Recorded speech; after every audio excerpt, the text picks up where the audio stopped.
Aya, men siz xohlagan hamma narsani qilib beraman. Fursat bor, bunga ishonaman. Xohlagan vaqtda, xohlagan do'koningizga kirib yangi libos sotib olish imkoniyatiga ega bo'lasiz.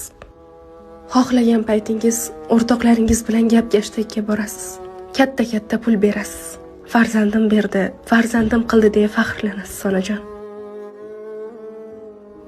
O'zingiz xohlagan yorug', shinam oshxonaning bekasi bo'lasiz. Siz xohlagan davlatga, qaysi chiroyli go'shani ko'rishni xohlasangiz, o'sha yerga sayohat qilamiz. Ortiq g'am chekmaysiz. Ortiq biz uchun harakat qilmaysiz, ishlamaysiz. Bularning evaziga sizdan faqatgina bir narsani iltimos qilmoqchiman. Ayajon, tez qarib